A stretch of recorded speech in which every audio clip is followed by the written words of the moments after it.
who has since passed on. I'm sure a lot of you know him. He was a friend and a mentor and one of the greatest living explorers of his day. This is a trip we made together. We went to see the Berbers, the Tuareg nomads that are commonly called the Blue Men of the Sahara. They're actually Imahazan, which is what they like to call themselves. And then that is Pierre, second from the left. That is me on the far right, and the two gentlemen holding the Adventurers Club flag happen to be Tuaregs.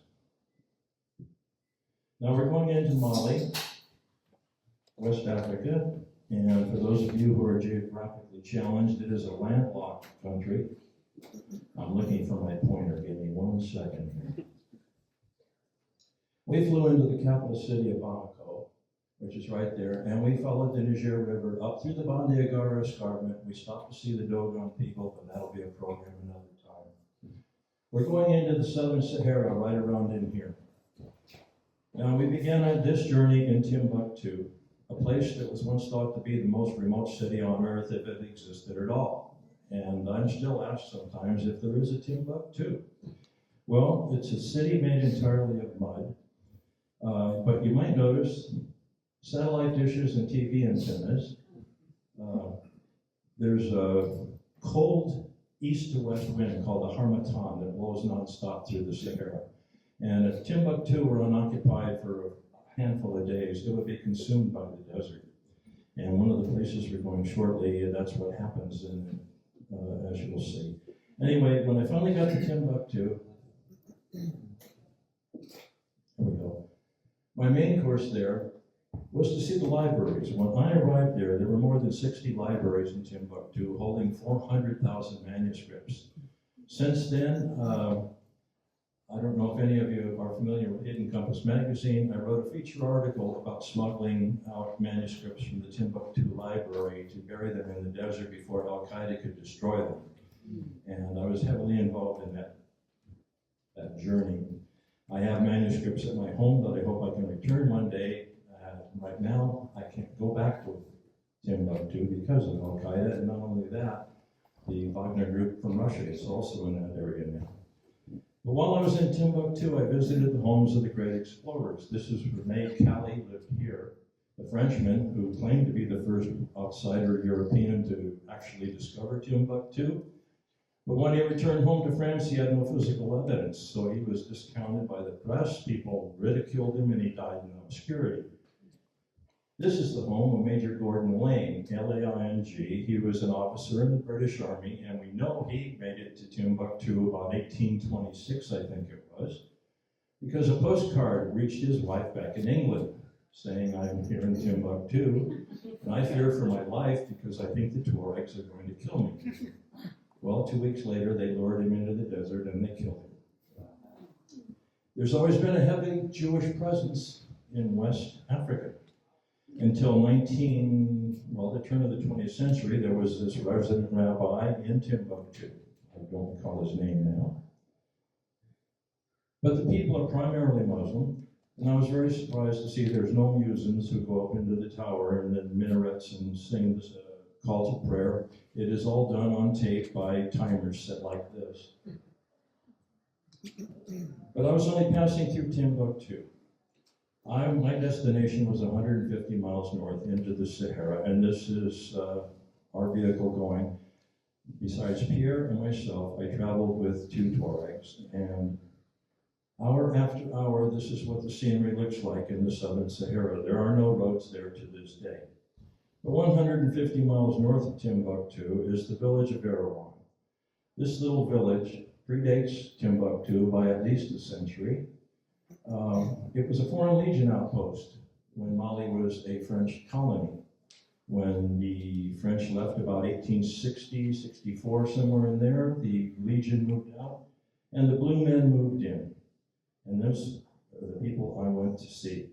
Now, they're not called the Blue Men because of their blue robes. They do glean that blue dye from the ink of sea urchins, which they dry in the sun and they pound by hand and they work it into the fabric. But primarily they're called blue men because when you wear this toxic blue dye long enough, it permeates the pores of the skin and it turns it permanently blue. So these really are blue men. For 2,000 years, they have controlled the trans-Saharan camel caravans that hauled gold, salt, and slaves. Today, there are still slaves. They're just called indentured servants, and it's quite common throughout West Africa. They are warriors. They are all heavily armed. Mostly they have blunderbusses and flintlocks, but they all carry knives and swords.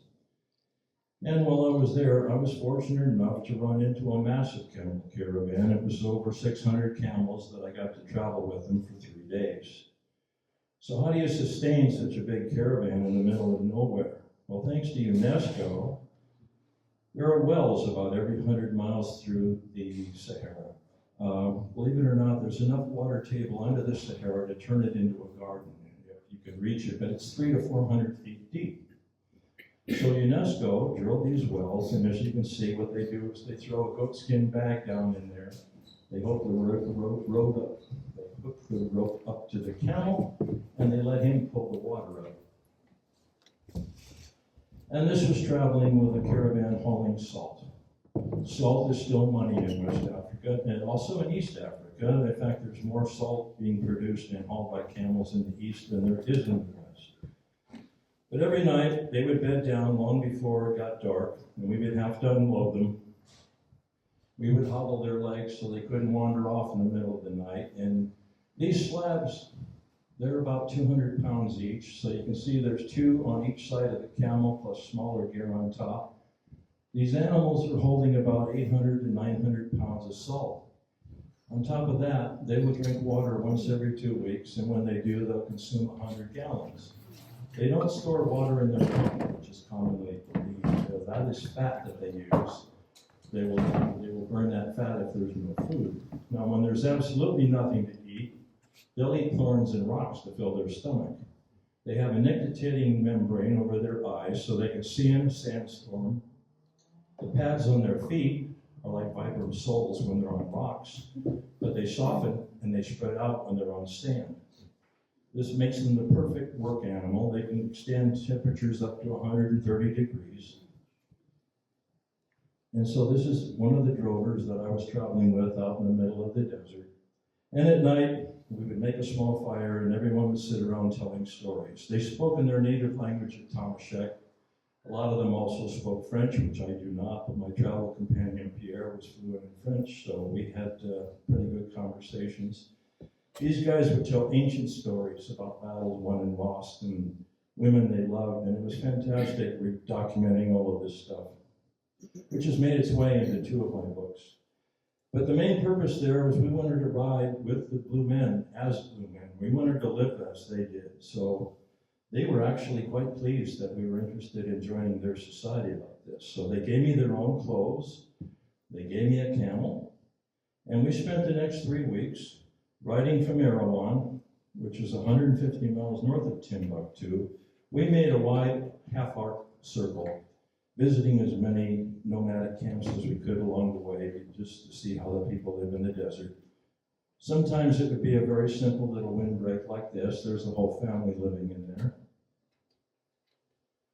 And this is typical of one of the houses in the middle of the desert. They'll make it out of anything they can find. Now inside, this is a kind of an interesting photo because the Tuareg men cover their faces and the women do not. They believe that evil spirits enter through the eyes, the ears, the nose, the mouth, so they cover their faces. For some reason, they don't believe it harms the women. I'm being paid a great honor by this guy because he's taken off his tagalus, that turban that covers everything. Not only that, he's brought his wife out to join the conversation, which is quite rare in a Muslim country. The Tuareg women are treated like equals, which is very rare, especially in a desert society like this. One thing I did discover is that the Tuaregs drink tea about 20 times a day, and they add a little tea to their sugar, basically, is what they do. So most of them have pretty rotten teeth, and there's not much in the way of medicine. They can go to a free clinic in Timbuktu if it is still there. This is me in a Tuareg yurt. I'm having about my 20th shot of tea for the day, and I'm sure I was sounding like Mickey Mouse. I was so high on sugar most of the time I was in the Sahara. But anyway, you go to these villages, these remote nomad camps. You have to make small talk first thing with the head man. That's required. Then you're required to have some tea. Okay, you do that, and inevitably, they will bring out a daughter who is eligible for marriage. And she would be very happy to go with me for a couple of head of cattle or perhaps a rifle. I could always plead cultural differences, and it was explained through my guide to these people that my wife gets very upset when I bring extra wives home on these trips. So I was able to avoid this many times. But it's a very common practice. And we were never allowed to sleep inside the yurts. But all of them have these windbreaks. Now it's covered with camel skin, which means this is a very wealthy family. And this is how we lived for a month in the desert, and wherever we would stop, the kids would come, and we just slept in our robes at night, rolled up in the sand. It was very pleasant. Like I said, the Harmattan wind keeps it from getting too hot. It's always just quite pleasant the whole time I was there, which was 5 or 6 weeks. Now, we're riding back on our way to Timbuktu. We're almost at the city, and I just told my guide, his name is Halis Al-Mukhtar. I said, I'm really looking forward to calling my wife. I've been out here more than a month. I miss her. So he reaches inside his robe and he pulls out a sat phone. He says, what's your number? And he dials it. You can see that the background is a little blurry there. That's because about 2 minutes after I shot this photo, a big sandstorm hit us. Halis simply gets off the camel, makes the two camels face each other, kneel down. We cover their heads with our robes, and we're hunkered down between these two camels. Sounds like a freight train blowing by us as this sandstorm hits. And I'm talking to my wife in Los Angeles, and I'm screaming, I'm having the greatest time. I'm in a sandstorm in the middle of the desert.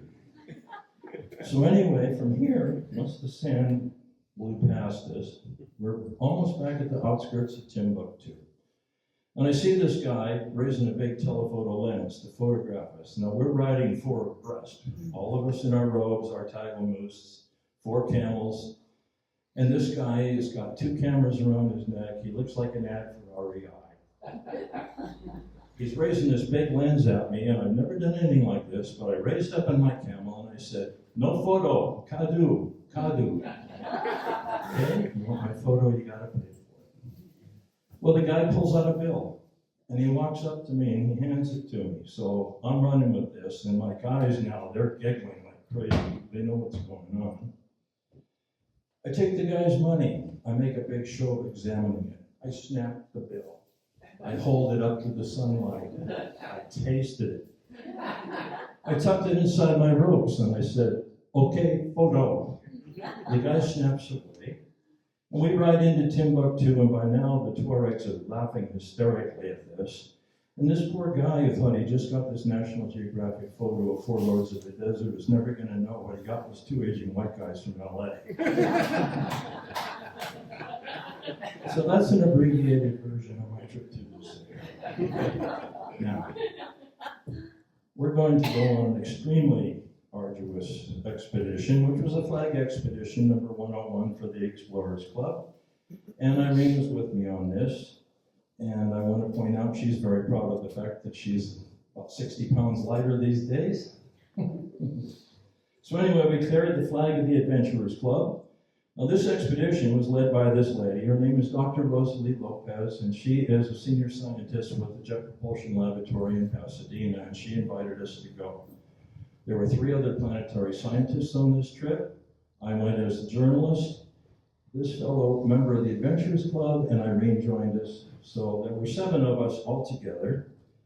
This is actually, we're holding the flag on the summit of this volcano in Ethiopia.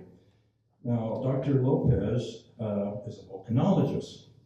Now, she's visited every volcano on this planet, and she's discovered them on several other planets, and they're named for her. She's probably the most famous volcanologist who ever lived. She put this trip together, and my wife was the co-founder of the Society of Women Adventurers, so we had 3 flags we carried on this expedition. Now, where we're going, we flew into Addis Ababa, the capital of Ethiopia. which I can barely see here. From there, we traveled right up around in here, near the border with Eritrea. Now, what we're going to do, Dr. Lopez wanted to examine this rare shield volcano. It only rises 600 feet. It's not a cone, it's a lake of bubbling lava. And she wanted to make comparisons between this lake and one on Urta Ali's moon called Io. No, Urta Ali, excuse me, on, I can't remember the name of the planet at this point. Anyway, its moon is called Io, and there is a shield volcano, so the idea was to make comparisons between this one on Earth and that one on the planet. So there's a heavy military presence out here in this desert. This is the Ethiopian army because they warned us about bandits and they told us don't go out there without a military escort, which we did. We thought NASA had an eye in the sky watching us because all their scientists were on this trip. It was only after we got out here that she told us that NASA said it was too dangerous and they weren't sanctioning this trip. So anyway, this one day, we passed these gorgeous mineral lakes. These are all volcanic. And I went off to photograph these for quite a while because Irene was hanging back at the Land Rover with the Ethiopian army, and I figured she's fine out here, nobody's going to bother her in the middle of the desert with the army around. So I'm taking all my photos, and I come back over this ridge, and I see all these soldiers dancing around our Land Rover, and everybody's agitated, and they've got their rifles in the air, and I start running down the hill wondering what's happened to my wife. It turns out she had Bob Marley on her iPod. These guys had never heard Bob Marley, and they couldn't believe he was in that little tiny machine. I mean, he's second to Haile Selassie in Ethiopia. So this was very big stuff. So that was just one little thing along the way. There were wild camels everywhere we went, and plenty of water for them. Now there are two tribal factions of the Afar people. They are called AFAR. There are the Red Afar. There are the white Afar. The red Afar are quite feral people. These are white Afar here, but they make their living. Now, this is the Danakil Depression, which is about 140 degrees, and the temperature does not change day or night. It's considered one of the hottest places there is. These guys chop salt, you can see from the crust of the desert, and they use big tree branches to pry up huge slabs of it. They cube it into squares and they load it on camels. And if you're in the middle of the desert on a night when the moon is out, you're likely to see something like this. Once in a lifetime shot. Now, in 1937, the great travel writer Wilfred Thesiger wrote this about the Afar people. A man-child of any age, even at the breast, is considered a kill. They inevitably castrate their victims, even if still alive. He wrote this in Arabian Sands in 1937, and these were pictures he made of the Afar people back then. We found out they're not much different. This is the village of Dodom, and believe it or not, people live here year-round in 140-degree heat with no obvious sources of water around. They have their wells, but we weren't allowed near them. So what we had to do was sign a contract, actually a written contract, because the volcano we wanted to see is on their land, and these guys have decided they had a money-making scheme here, that rather than killing people here just helter-skelter, they could charge people and take them out to see their volcano. So we signed a contract. Everybody's walking around with their machine guns. We had to agree to hire one gunman for every one of our expeditions. So that was 7 Afar we had to hire. And there were 7 of us that were going to climb the volcano. Now, some of these guys, this really got me. They even had hand grenades. I don't know what they're going to do with them out there, but they just love having their weaponry. And there was some irony in the fact that all these guys are walking around with automatic rifles, and they give us this decal for our cars. There's no machine guns. So now it's too hot, they tell us, to climb the volcano during the day, and we can only go up at night. Fine, so they put us in these shelters, and the temperature inside read 148. So here we are, baking like lizards, waiting for the sun to go down, and the temperature's not going to fall. No, but the point of this here, Irene had lost an eye about 2 weeks before this trip, And she wasn't going to be deterred. She was determined to go on this journey no matter what. So she agreed to ride a camel because there was no trail going up this volcano. It is all solidified magma, igneous rock, sharp as coral. And it would be very dangerous to go at night. There's no moon. We had to negotiate this stuff by ourselves. So all of us are on foot except Irene rides a camel. Now, I'm usually in really good shape on these trips. There's everybody gathering at sunset to go up the volcano. After about an hour, I realized I'm last in line from all these people. There's 14 people ahead of me, and I'm having a hard time breathing. I get slower and slower and slower, and the night is passing. I can finally get near the summit, and I can see a red glow from the volcano ahead of me, and I collapsed. I thought I was having a heart attack. I couldn't breathe. I had no idea what else it could be. I remember I'm looking up at all the stars I've ever seen, and one time I can feel the ground trembling underneath me because I'm on a live volcano. And I thought, you know, I've always said, when my time comes, I hope I'm on a great expedition somewhere, and what more beautiful place to die than this? So I'm laying there thinking this. All of a sudden, I'm being prodded by a rifle butt. My gunman had made it to the summit. Irene was already up there worried, where am I? Because I'm hours later. So he came back to find me, believe it or not. I didn't know if he was going to shoot me out there. Nobody would have ever known. He gets me on my feet. He helps me walk the last couple hundred yards. I got to look inside the volcano. I got 2 quick photos before my camera melted. So now we've been walking all night. I am just wasted. I'm still having trouble breathing, but there's no medevac. I can't do anything about it. I'm not having any chest pain, so I don't think it's a heart attack anymore. And so they put us into these grass huts to sleep. And I'm thinking, why are we in a grass hut next to a volcano spewing hot ashes and fire into the air? And the sun is coming up already, and people start yelling, we have to go. I don't know why the big hurry is, but okay. We get all of our guards together. We get one hero shot on the summit of the volcano. And we start on our way down. Now, Irene rode the camel up the night before because it was pitch black. But coming down, it's daytime, and she decided she could negotiate this trail. Our camp is somewhere out here, about 7 miles away.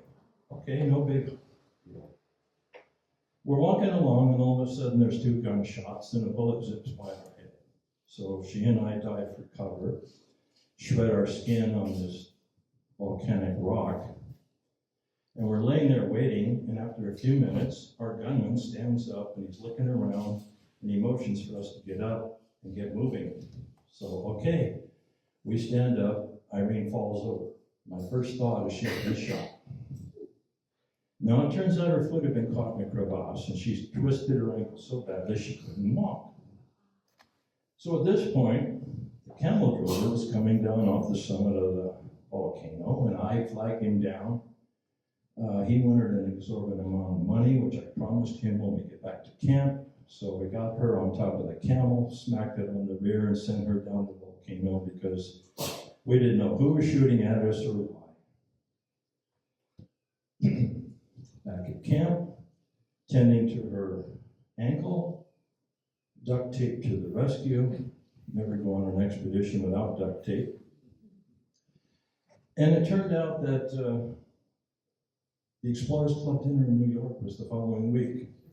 And we went to it. I couldn't breathe.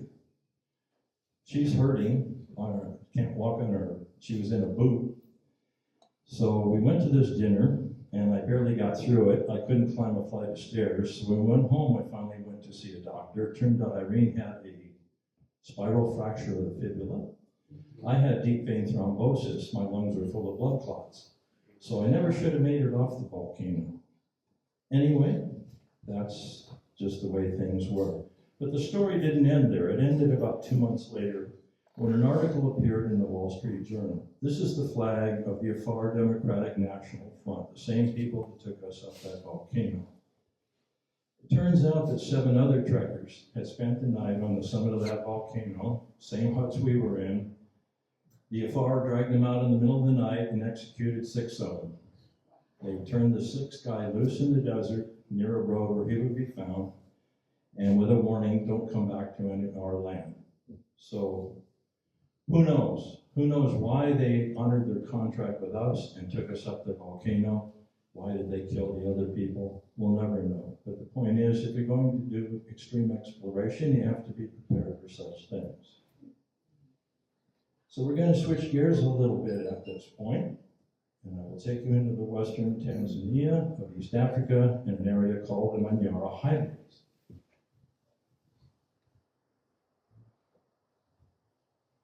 This is right around here. Lake Eyasi is where I was camped, and we're going to go over into this area. Now, if you're familiar with that part of Africa, this big bump here is the southern caldera of Ngorongoro crater, and that saddle is the start of the Great Rift. This is the Manyara Highlands.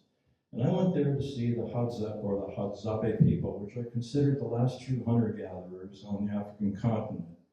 There's about 3,000 of them, although most of those have assimilated into the modern world in government prefabricated housing, and they're getting food from the government. But there was a band of about 300 who were still nomadic hunter-gatherers, and those are the ones I wanted to see. So I drove with my guy all night long through a blinding rainstorm with mushy mud everywhere we went, which turned out to be a good thing, I'll show you in a minute. And he stopped at the end of this open field, and since these are nomads, he had no idea where they would be, so he just pointed, and I started walking. I walked for a couple of miles and just wandered on a trail. I started seeing these improvised grass huts. So I figured I'm on the right path, because these people don't normally make any kind of shelter. That's kind of what the weather was like. It was so bad. And after walking for a couple of miles, I found this juju tree, hung with skulls and bows. Now, this is the voodoo soul of the village, so I knew I was close. These are primarily baboon skulls, which is their main diet. No human skulls here. Next, I come on these women. They're just sitting in the mud talking, and they're paying me absolutely no attention whatsoever, so I just start photographing. I continue on. I start to see animal skins drying in the sun, so I'm on the right track. I climb up a small rise, and I crest this ridge, and this is what I see. It's like looking at first man. 6 little guys sitting around a campfire in a cave. They were paying absolutely no attention to me at the time, so I started circling around, taking all the photographs I could before they said something to get out of here, but they didn't. So finally they noticed that I'm there, and they motioned for me to come over and watch. They stomp out this little fire with their feet, with their bare feet, and they motioned for me to come and watch. I'm looking over their shoulder, and they made another fire with friction. They put a knife on the ground to reflect heat, little tinder, and then they use a long stick and they twirl it, making friction, and they make fire. So then it pointed at me. So I'm being tested. Okay, they're not just going to let me walk in here. So I got to make fire. It took me 3 tries, but I did it. I think I was better than Tom Hanks doing it too. So that's my first test. I figure I'm in. No, that's not it. Now they bring out a pipe. Now, I don't like to do this unless I have to, but I have found that in many of these remote societies, the only entree you have is to smoke with the elders. Now, sometimes it's tobacco, other times it's ganja. This time it was blow the top of your head off ganja. And I was just thoroughly stoned on this, and I didn't want to be. So anyway, it turned out, the more time I spent with them, I found out that these guys smoked around the clock. They smoked enough to kill Willie Nelson. I couldn't. So we're all stoned now. I've made fire. I figured, okay, this is good. We're on our way. I want to see a hunt. So they start gathering bows and arrows together. And they're not through with me yet. They want to see me shoot a bow and arrow. I could barely see the tree. There were 3 of them, dancing around in my eyesight at this point. So I managed to embed an arrow in the tree, and that was good enough for them. But before we continue, I wanted to show you these arrow tips because these guys are so primitive, they cannot do any metal work yet. They trade hides and meat with the surrounding Maasai people. There's 300,000 Maasai, around 3,000 Hadzabe. So that's where they get their spear points, but they dip them in a neurotoxin that they make from a root. And these guys are incredible. They're about 5 feet tall, and they pull a 6-foot bow that could drop an elephant. And I watched this guy. He was the clan leader, and I was told that you could tell that because he's wearing a baboon fur mantle around his head. And you can barely see that that is a wooden-tipped arrow because he was using these arrows to drop birds in flight, and he never missed. So they motioned for me, let's go, we're going to have a hunt. And I think this is great, but I can't keep up with them. They're moving like jackrabbits. Fortunately, like I said, it had rained a lot the night before, so I'm following their prints. And these guys, before you know it, they're gone. And I'm listening, and I can't see anything, but every now and then, one of them would pop out of a bush and give me a hand signal. Go this way or that. Okay, they know where I'm at. They're guiding me in. This is cool. All of a sudden, everything gets very quiet. I don't hear anything for the longest time, and all of a sudden, this big commotion is rattling this bush right in front of me, maybe 20 feet away, and this enraged baboon breaks cover. No, not this baboon, because I was busy ruining a pair of pants at this point, but a baboon. Now, a baboon stands 4 feet tall and can easily kill a man. So before I had any time to even be fearful, this guy has 2 arrows in him. He's on the ground twitching from the neurotoxin that is killing him. And only then did I realize there's a Hadza on either side of me with another arrow knocked in their bow, ready to fire. They had me covered the entire time. Well, my first reaction was I'm starting to shake because I'm going into shock. I was almost attacked by a wild baboon. Second, I got furious that these guys had used me as bait. They set me up. They maneuvered me into this area where they knew a baboon was going to attack me. And then I calmed down a little bit and I thought, damn, I was just given the greatest travel story I've ever had. And believe it or not, I wrote this story and I won an international travel writing competition. So anyway, they decapitated the animal on the spot. They smeared my face with blood because I was part of the hunt. They wear the skins like this, and they use them as backpacks. They just throw stuff in. They'll dig tubers, or they'll stop and grab fish with their hands out of a creek. And like I said, these are true hunter-gatherers. Now, this is the last photo I took with these guys before I left. I call this my homeboy shot. This is kind of amazing because like the other story I just told you, this didn't end for a couple more months. Finally, there was, oh God, I don't remember where I read the article now, but it was a long-term DNA study by Stanford University, I believe, done back around 2006, that said this particular hunter-gatherer clan of Hadzabe was one of 3 distinct genetic groups in which all of mankind is descended. Now, I don't know if that's true. I've never bothered to go into great detail to find it out. But if it is true, that means my own relatives set me up on this as a target on a baboon. I'm going to switch gears and take you into Southeast Asia. This is in honor of Jimmy.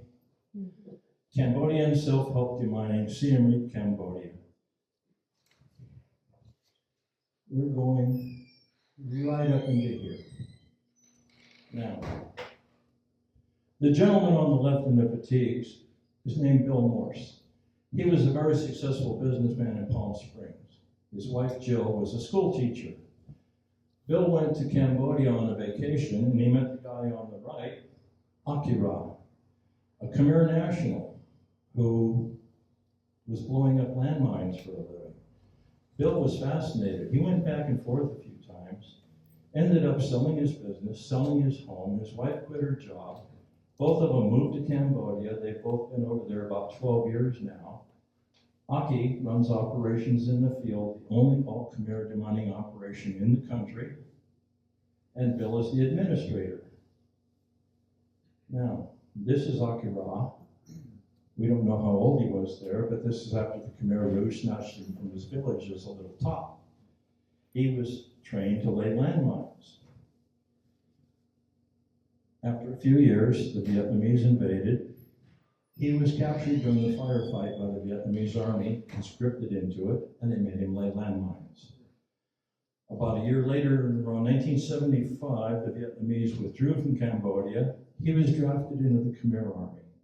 So at approximately age 20, he was one of the leading demolition experts in all of Southeast Asia. The United Nations wanted him to head up a demining operation across Cambodia. This is before the Halo Trust and all this stuff. Well, Aki had an epiphany. He decided he wanted to make up for what he did as a young boy. He turned down the UN. He became a wandering mendicant. He used a leatherman. He would go into villages and say, "You guys know where there might be a landmine." He would dig them up and disarm them one at a time. He told me he thinks he's done 10,000 like this. He also admits he has post-traumatic stress. Now, he lives in the jungle more than he's in the city, and he has a very short fuse. But anyway, in 2000, I guess it was 10, he was chosen by CNN as one of their heroes. That's Aki, right in the middle. He was flown to America. He stayed at our house. We lived in Los Angeles at the time. And on Thanksgiving night, I believe it was 2010, on CNN International News, Renee Zellweger presented him with his CNN hero plaque and a check for $250,000 to run his demining operations. 1 year later, he won the Manhae Peace Prize from South Korea, and he became a player on the world stage, which he is bigger than ever now. He is the single most important deminer in all of Southeast Asia. And at this point, he invited me to come and go into the minefields and work with him. So here I am, signing papers, where to send my body. And I went out with him. Now, this kind of ordnance is everywhere. Not just landmines, but unexploded ordnance, because before the American War, as they call it, was the French War, and before the French War was the Chinese War. Cambodia has only known peace for about 25, 30 years in their history. So this is the stuff you find there. This is a Chinese-made hand grenade from the 50s, and it's still taped to a tree with a tripwire, unexploded mortar rounds. This is the environment they're working in. It's about 110 degrees and it's humid. Now they have sophisticated mine detecting stuff, but look at where they're working. And the thing is now that the United States is the only country that's still manufacturing landmines. And we're the only one that won't sign the International Landmine Treaty. Because if we did, we'd have to remove millions and millions of landmines from the 38th parallel in South Korea, and we're not about to do that. So anyway, we manufacture plastic landmines now that aren't detected on these. So what they do when they get a hit, they don't know if it's a landmine or not. It could be a coin, it could be a nail in a bottle cap. They have to dig it up and check it. So they clear the area of brush like this, very laboriously. These guys might spend a day moving 3 feet.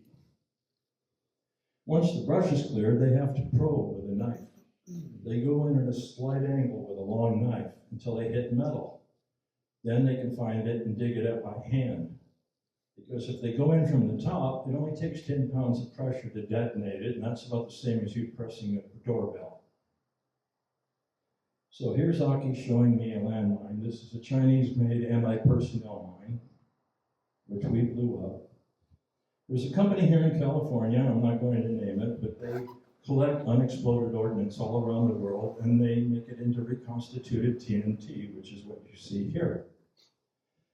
Aki is no longer allowed, under his license, to blow up landmines individually. He has to follow procedures, and he has to use proper equipment. So what he does is he puts a piece of this reconstituted TNT right next to the landmine, retreats, Uses a remote detonator.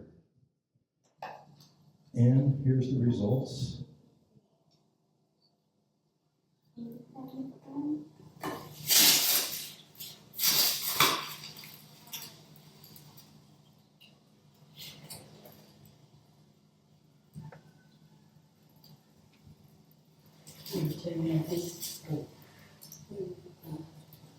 Okay.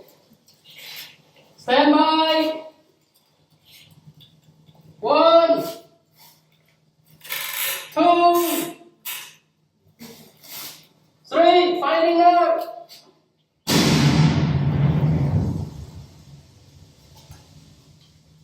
That's a tiny little landmine about the size of my fist.